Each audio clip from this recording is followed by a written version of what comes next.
misalnya sudah diupah, dia nggak boleh mendapatkan bagian dari hewan kurban apapun bentuknya. Kalau dia sudah diupah, sudah digaji. Ya.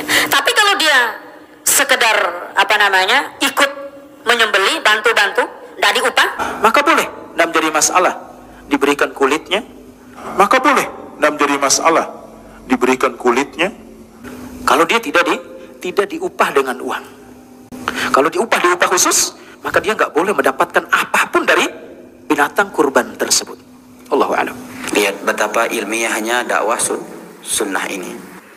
Betapa ilmiahnya pendidikan yang diberikan oleh ulama salaf, oleh ulama sunnah kepada kaum muslimin. Tidaklah mereka mengeluarkan suatu statement yang berkaitan dengan agama, melainkan mereka menyebutkan dalilnya. Melainkan berdasarkan dalil dari Al-Quran atau hadis. Melainkan berdasarkan dalil dari Al-Quran atau hadis. Nah, untuk teman-teman Wahabi yang mengaku pengikut salaf, yang mengatakan dakwah ustadz-ustadz kalian itu selalu berlandaskan dengan Al-Quran dan hadis, silahkan sekarang datangkan Al-Quran dan hadisnya, hukum yang disampaikan oleh ustadz Anda ini. Ustadz-ustadz Anda selama ini mengatakan dakwah mereka itu adalah murni berdasarkan Al-Quran dan hadis. Sekarang silahkan datangkan Al-Qurannya, datangkan hadisnya sebagai standar hukum, dasar hukum yang disampaikan oleh ustadz Anda ini. Saya tunggu.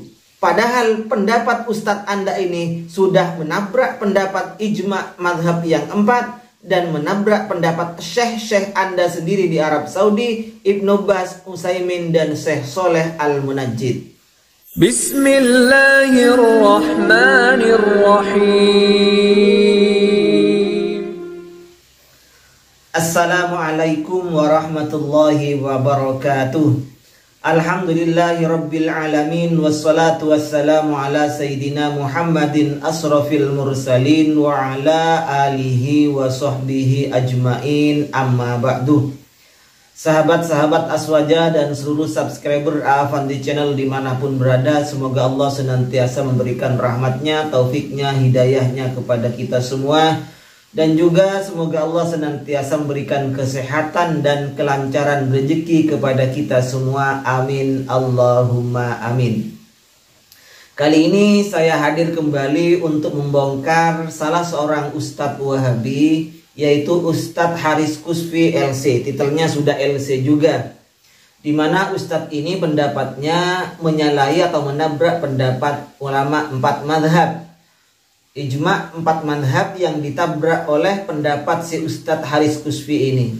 Di samping menabrak pendapatnya 4 mazhab, Ustadz ini juga menabrak pendapatnya atau menyalahi pendapat syekh-syekh mereka di Arab Saudi, yaitu Syekh Utsaimin, Syekh Ibnu Baz, dan Syekh Soleh Al-Munajjid. Berarti ustadz ini membuat hukum hanya seenak jidatnya sendiri, hanya seenak isi perutnya sendiri, hanya seenak pikirannya sendiri. Menyalahi mazhab yang 4, juga menyalahi terhadap pendapatnya syekh-syekh mereka di Arab Saudi. Padahal orang-orang Wahabi di Indonesia ini begitu bangganya membanggakan ustadz-ustadz mereka yang lulusan S1, S2, bahkan S3 lulusan Arab Saudi. Tapi kenyataannya ustadz-ustadz mereka itu banyak yang pendapatnya menabrak ulama 4 mazhab, bahkan menabrak pendapat syekh-syekh mereka atau guru-guru mereka yang ada di Arab Saudi. Bukankah selama ini orang-orang Wahabi, ustadz-ustadz Wahabi ini ya, selalu punya alasan terhadap masyarakat, terhadap jamaahnya, bahwa dakwah salaf itu dasarnya adalah qala Allahu dan qala Rasul. Nah, sekarang silakan untuk teman-teman Wahabi datangkan qala Allahu dan qala Rasul untuk membela ustadz Anda, Ustadz Haris Kusfi LC ini, yang mana ustadz ini sudah jelas-jelas menabrak pendapatnya ya. Pendapatnya menyalahi pendapat 4 mazhab dan menyalahi syekh-syekh mereka di Arab Saudi. Masalah apa itu? Yaitu masalah tentang memberikan upah orang yang menyembeli atau jagalnya, jazar istilah bahasa Arabnya itu, memberikan kurban, daging kurban, tanduknya, kulitnya diberikan terhadap orang tukang potongnya kurban ini, pekerjanya. Menurut Ustadz itu, jika sudah diupah maka tidak boleh menerima daging kurban atau syai'un atau jus dari kurban itu. Tetapi kalau tidak diupah secara khusus, tidak diongkos secara khusus, maka menurut pendapat Ustadz ini, saya katakan menurut pendapat Ustadz, karena tidak ada qala Allahu, tidak ada qala Rasul, ini murni hanya hasil pendapatnya. Berarti orang Wahabi ini, Ustadz Wahabi ini dalam mencetuskan sebuah hukum ini tidak berdasar qala Allahu dan tidak berdasarkan qala Rasul, tapi berdasarkan pikirannya sendiri. Padahal hukumnya memberikan tukang jagal, tukang potong dan pekerjanya diambilkan dari jus kurban itu, maka hukumnya tidak boleh. Ini pendapat 4 mazhab dan pendapat ulama-ulama Saudi juga tidak boleh seperti itu. Tidak boleh. Harus diongkos secara khusus. Kalau tidak diongkos secara khusus ya jangan mau. Tidak boleh, walaupun tidak diongkos secara khusus, tidak boleh langsung mengambil upah dari daging kurban, tanduk atau kulitnya itu. Atas nama ongkos, intinya kalau atas nama ongkos maka tidak boleh mengambil jus dari binatang kurban tersebut, tukang potong, tukang jagalnya ini ya. Nah, mari kita buka sekarang pendapat ulama-ulama Saudi sendiri. Mari kita mulai. Ini adalah pendapat Syekh Muhammad Sholeh Al-Munajjid, salah seorang ulama besar Wahabi. Ini adalah masalah hukumnya memberikan tukang jagal, tukang potong diambilkan ongkosnya ya. Ongkosnya diambilkan dari bagian jus kurban, baik daging, kulit atau lainnya. Pokoknya bagian jus dari kurban. Jawaban beliau, alhamdulillah, awalan la yajuzu lil mudahi ayyabi ajil udhiyatihi. Tidak boleh bagi orang yang berkurban untuk menjual kulit binatang kurbannya itu. Li'annaha bidzabhi ta'ayyanat lillahi bijami'i ajza'iha. Karena dengan sudah disembelih, maka binatang yang sudah disembelih, yang sudah dikurbankan itu, maka sudah menjadi milik Allah subhanahu wa ta'ala. Semua jusnya itu. Wa ma ta'ayyana lillahi lam yajuz ahdul iwadi anhu. Jika sudah menjadi milik Allah, maka tidak boleh mengambil iwad dari jusnya itu, dari hewan tersebut. Walihada, karena berdasarkan ini sudah menjadi milik Allah subhanahu wa ta'ala, la yuqtal jazzaru minha syai'an ala sabilil ujrati. Jazzar, tukang jagal, tukang potong, wa ala alihi, ini tidak boleh diambilkan, ongkosnya tidak boleh diambilkan dari sesuatu bagian dari binatang kurban tersebut, baik tanduknya, kakinya, dagingnya, dan lain-lain semacamnya.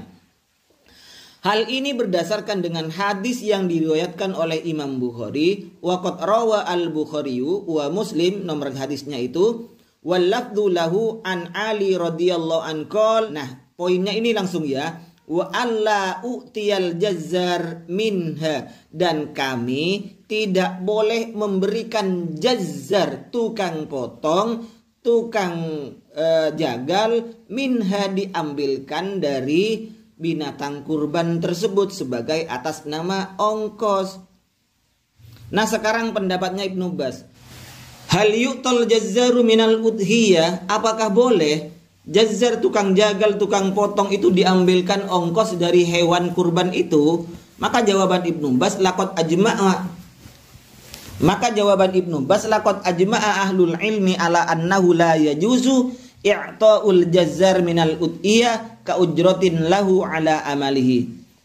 Ahli ilmu sepakat bahwa tidak boleh memberikan tukang jagal itu diberikan ongkos atas pekerjaannya itu diambilkan dari daging kurban. Tidak boleh. Wa yajuzu i'ta'uhu minha idza kana minal fuqara'i al-mustahiqina. Apabila jazzarnya itu memang termasuk dari fakir miskin, maka boleh diberi daging kurban, tapi bukan atas nama ongkos, tapi memang itu berhak untuk mengambil daging kurban. Kenapa? Karena memang termasuk minal fuqara wal masakin. Sebagaimana yang dijelaskan oleh Syekh Sholeh Al-Munajjid yang tadi itu, bahwa yang tidak boleh itu adalah ala sabilil ujroti, sebagai bentuk ongkos dari menyembelih, ongkos dari memotongnya tersebut. Sekarang pendapat mazhab yang 4 ya. I'ta'ul jazzari minal udhiyah samanan lidab'ihi. Hukum memberikan jazzar, tukang potong, diberikan ongkos, diambilkan dari daging kurban atau syai'un minal kurban itu ya. Maka la yajuzu i'ta'udz dzabi minal udhiyah thamanan lidzab'ihi. Orang yang menyembelih tidak boleh diongkos dari hasil sembelihannya itu, dari binatang kurbannya itu. Wa hadza bittifaqil madzahib al-fiqhiyah al-arba'ah. Ini adalah hasil kesepakatan mazhab fikih yang 4, Al-Hanafiyah, Malikiyah, Syafi'iyah, wal Hanabilah. Ini dalilnya, baca sendiri.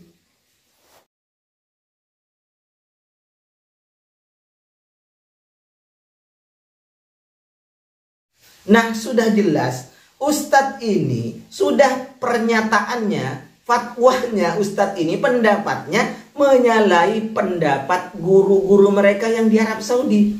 Tapi Ustadz ini seenaknya bikin pendapat sendiri, padahal sudah ada hadis, dan hadisnya ini sahih karena termaktub di Sahih Bukhari. Ya, silakan untuk teman-teman Wahabi, belalah Ustadz Anda ini. Belalah, Anda biasanya bilang kalau saya komentar seperti ini, Anda bilang fitnah, bilang syiah, kopar, kafir. Akhirnya pendapat ustadznya sendiri Anda yang kocar kacir seperti ini. Silakan bela, saya tunggu. Wa akhiran mini, wassalamualaikum warahmatullahi wabarakatuh.